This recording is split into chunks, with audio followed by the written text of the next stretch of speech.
જોઈ શકો છો ફાઇનલી આપણું પાર્સલ આવી ગયું છે. આપણો છે ને ખજાનો ખુલી ગયો છે ને હવે છે ને બધો જ માલ આમાંથી છે ને આપણે બહાર કાઢવાનો છે.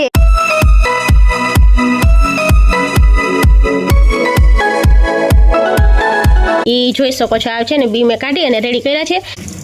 Hello friends, welcome to my blog. અને બ્લોગની શરૂઆત કરતા પહેલા બધાને મારા બાપા સીતારામ. તો મોર્નિંગના ઓલરેડી 8:30 વાગવા આવ્યા છે. નાઈ ધોઈ ધૂપ દીવા કરી રેડી થઈ ગયા છે. નાસ્તા પણ આપણે કરી લીધા હવે અત્યારે તો તમને ખબર જ છે. પૂજા સ્કૂલે વહી ગયા છે, ભાવેશ વાડીએ વહી ગયા છે. હવે આપણે આપણા રૂટીન ફિનિશ કરવાના છે ને આજે તો છે દિવસો અને દશામાના વ્રત પણ આજથી ચાલુ થઈ ગયા છે. તો જે કોઈ દશામાના વ્રત કરતા હોય એ બધાને મારા પરિવાર તરફથી ખૂબ ખૂબ શુભેચ્છા. ચાલો તો અત્યારમાં હું છે ને ધતુરો લઈને બેસી ગઈ હતી. આપણે સંપૂર્ણજીને અર્પણ કરીએ છીએ ને, ધતુરો લઈને બેઠી હતી. એમાંથી છે ને મારે બી કાઢવાના હતા. જે ધતુરો કાચો હતો ને એમાંથી કાચા બી છે તો એ તો આપણે નથી કાઢ્યા, એ રાખી દીધા છે. બાકી જેમાં પાકેલા બી એ આપણે કાઢી લીધા છે અને આપણે ધતુરો વાવવાનો પણ છે. તો એ તો આપણે કાંઈ આવડતું છે ને, અત્યારે તો બી કાઢીને રાખી દીધા છે. ભાસ જ્યારે આવશે ને ત્યારે આપણે એને કહેશું ને તો આપણા બી છે ને વાવી દેશે. તો આપણે ધતુરો ફળિયામાં લગાવીએ, પછી ડેલીની બાજુમાં લગાવીએ. એ જ્યાં લગાવી દેશે ને ત્યાં આવશે ને પછી ખબર પડશે. ચાલો તો ધતુરામાંથી મેં જે પાકેલા બી કાઢ્યા છે ને એ પહેલાં તો તમને બતાવી દઉં. જોઈ શકો છો આ છે ને ધતુરો મેં ખોલેલા છે. જો આ બધા ખોલેલા છે, ખોલે. આ છે ને કાચા છે, હજી નાના છે ને, એમાં ક્યાંય બી હતા નહીં. જોઈ શકો અમે કાચા બી છે એટલે આ બી તો ચાલે નહીં, એ આપણે નથી કાઢ્યા. બાકી 2-3 માંથી છે ને નીકળ્યા છે બી. એ જોઈ શકો છો આ છે ને બી મેં કાઢી અને રેડી કર્યા છે ને આ છે ને ધતુરો આપણે લગાવવાનો છે. ચાલો તો હવે છે ને તમે જ કોમેન્ટ કરજો કે ધતુરો ઘરે લગાવવા માટે આપણે બી વાવવાથી ઘરે લાગે કે ન લાગે, એ કોમેન્ટ કરી નાખજો. બાકી મેં તો છે ને વિડીયો જોયેલો છે ને તો એમાં એમ કહે છે કે ધતુરો ઘરે લગાવવો હોય ને તો એના બી છે ને ધતુરામાંથી બી કાઢી અને આપણે વાવી દઈએ ને તો લાગી જાય. એટલે આ વાત ઉપર તમારું શું કહેવું છે ને એ કોમેન્ટ કરજો.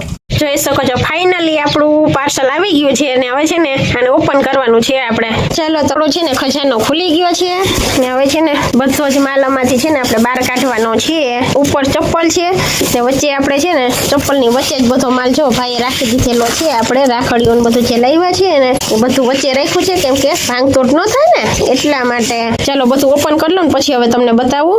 જોઈ શકો છો ખજાનો બધો આપણો ખુલી ગયો છે ને રાખડી બહાર કાઢવાની બધું કાઢી લીધું છે ને નીચે છે ને આમાં બધે ચપ્પલ છે, લેડીઝના છે, જેન્ટ્સના છે અને નાના બાળકોના છે. જોઈ શકો છો નીચે છે ને બધા ચપ્પલ છે. અત્યારે છે ને આ બધું ઉખેરમારા કરવા નથી બનાવવું છે ને, ડાયરેક્ટ હવે સાફ સફાઈ કરી અને જો આ બધું જે ખાલી દેખાય છે ને આમાં બધામાં છે ને આ ચપ્પલનું સેક્શન છે. આમાં બધે છે ને આપણે ચપ્પલ ગોઠવવાના છે. તો આ બધું સાફસૂફ કરી અને વ્યવસ્થિત રીતે ગોઠવી દઈશ ને પછી તમને બતાવીશ. હવે અત્યારે છે ને આ બધું અમાનામાં જ રાખી દેવાનું છે બોક્સમાંથી. અત્યારે આપણે કંઈ ખજાનો બહાર કાઢવો નથી.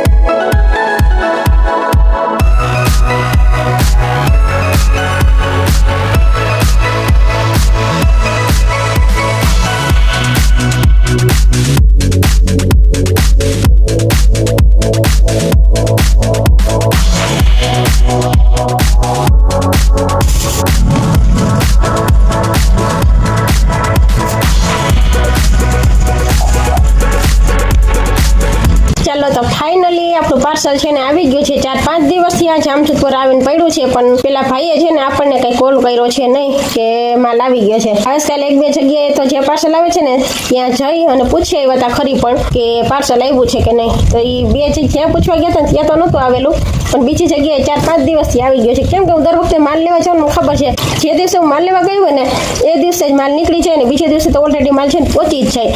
તો આજ આટલા દિવસ થઈ ગયા. એમાં મેં કાલ પછી સાંજે છે ને વાયા કરી અને ભાઈનો કોન્ટેક્ટ કર્યો અને પેલા તો જ્યાંથી આપણે માલ લીધો હતો ને ત્યાં કોલ કર્યો અને એની પાસેથી પછી નંબર લઈ અને જામજોધપુર વાળાનો કોન્ટેક્ટ કર્યો આપણે કે માલ ક્યાં આપણો આવ્યો છે એ. એટલે ઓલરેડી આપણો માલ પણ આવી ગયો છે. મસ્ત મજાની રાખડીના એક સેમ્પલ તૈયાર છે ને એમને મેં તમને આમાં આગળ તમે જોયું એમ એક સેમ્પલ મેં બતાવી દીધા છે.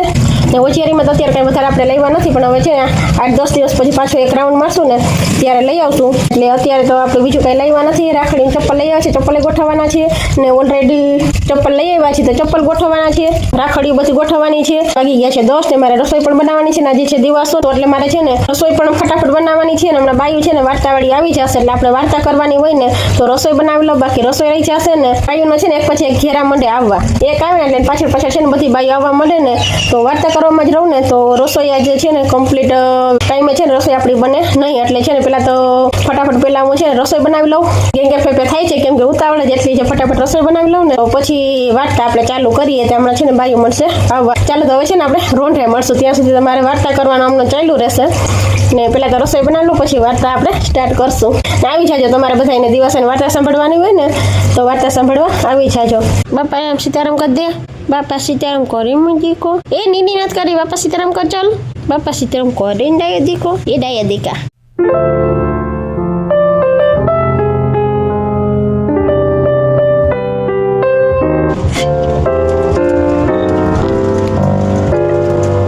વાગી ગયા છે 5:30 અને જસ્ટ આપણે ફ્રી થયા થઈ અને હજી દુકાનમાંથી બહાર આવ્યા છીએ.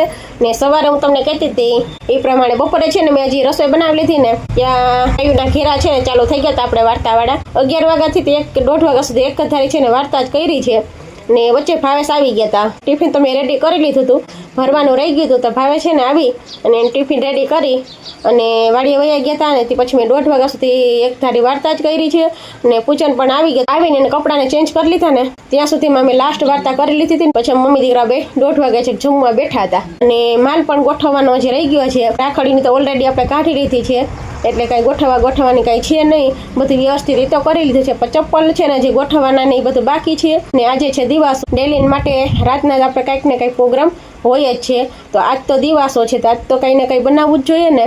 ફાઇનલી દૂધપાક અને પૂરી બનાવવાનું ફાઇનલ થઈ ગયું છે. બપોર જમતા જ એને પાછું આજ મને યાદ જ કરાવી દીધું કે મમ્મી આજ તો છે ને રાત સાંજે હું બનાવીશ. મને કે હું કાંઈ નથી બનાવું તો કે નહીં મમ્મી કે આજ તો કંઈક બનાવજો દૂધપાક ને પૂરી. આજ તો મને બનાવી દે છે એ કે પણ આજ તો જો કે આમ પણ આપણે ડિનરમાં કંઈક ને કંઈક તો પ્રોગ્રામ થતો જ હોય છે. તો આજ તો પાછો દિવસો છે તો કંઈક ને કંઈક બનાવવું જ જોઈએ ને.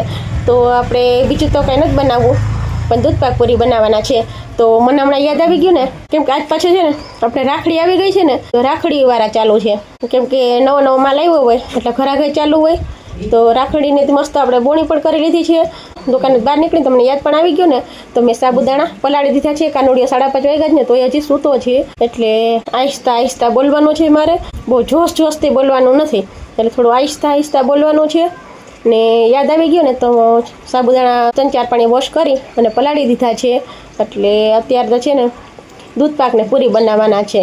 અને એકલા દૂધપાક ને પૂરી ચાલે નહીં. અમે ઘરમાં છે ને ખાવાના શોખીન અમે મમ્મી દીકરો બે જ છીએ. બાકી તો બધાને તમે જે દો ને એ ચાલે. તો અમારે છે ને મમ્મી દીકરા બેને એકલા દૂધપાક પૂરી ન ચાલે. એટલે સાથે આપણે છે ને મસ્ત સૂકી ભાજી બનાવવાની છે. એ પણ માંડવીનો ભૂકો નાખી અને સૂકી ભાજી બનાવવાની છે. અને સાથે મરચાં તો તળવાના હોય જ ઓલરેડી એટલે મરચાં તળવાના છે. સૂકી ભાજી છે એટલે સંભારો ન જોઈએ, નહીંતર તો મરચાંનો સંભારો પણ બનાવી નાખે. પણ મરચાં તળેલા હોય એટલે ચાલે. પૂરી તળવાનું હોય ને તો ભેગા મરચાં પણ આપણે તળી નાખીએ.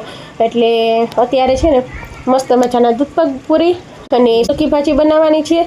હજી પૂજન ના પડશે ને સૂકી ભાજીનું તો શાકનું કહેશે તો વળી શાક કોરું મોરું બનાવવું જોશે. એટલે એ તો હજી જાગશે પછી હજી ફાઇનલ થશે. હવે આ વિડીયોની એક છે ને ક્લિપ લઈ લઉં પછી બટેટા બાફવા મૂકી દઉં ને જાગે ને પછી ખબર પડે કે હવે શું કહે છે. પણ તો થોડીક સિંગ ખોલવાની છે તો ખોલી નાખો ને ભૂકો કરી નાખો. જો કહેશે ને સૂકી ભાજીનું તો સૂકી ભાજી, બાકી તો અધરવાઇઝ સૂકું બટેટાનું શાક બનાવવાનું કહેશે તો શાક બનાવી નાખશું. તો તમે બધે આવી જાજો મસ્ત મજાના દૂધપાક અને પૂરી. દૂધપાક પૂરીમાં પાછું છે ને સાબુદાણા તો ઓલરેડી ઘરમાં મારે પડ્યા જ હોય, ડબ્બો ભર્યો જ હોય સાબુદાણાનો. પછી અહીંયા મળે ન મળે એટલે કંઈ નક્કી ન હોય પૂજન માટે ક્યારે દૂધપાક પૂરી બનાવવાના હોય. જ્યારે ઈચ્છા થાય ને ત્યારે બનાવી નાખવાનું હોય જે ખાવું હોય. એટલે સાબુદાણા તો ઓલરેડી પડ્યા હોય તો યાદ આવી ગયું તો પલાળી પણ દીધા. થોડી વાર છે ને પલાળીને રાખીએ ને તો એકદમ સોફ્ટ થઈ જાય. પછી દૂધ ગરમ થઈ જાય ને પહેલાં તો દૂધ ગરમ કરવા મૂકી દઉં. દૂધ ગરમ થઈ જાય એટલે સીધા ડાયરેક્ટ છે ને પાણીમાં ન બાફું. ડાયરેક્ટ છે ને દૂધ ગરમ થઈ જાય ને એટલે દૂધમાં આ પલાળેલા સાબુદાણા એડ કરી દઉં ને પછી તો છે ને 10 થી 15 મિનિટ પછી ઉકાળવા દઉં. એકદમ સોફ્ટ થઈ જાય. ઓલરેડી પલાળેલા હોય એટલે સોફ્ટ તો થઈ ગયા જ હોય.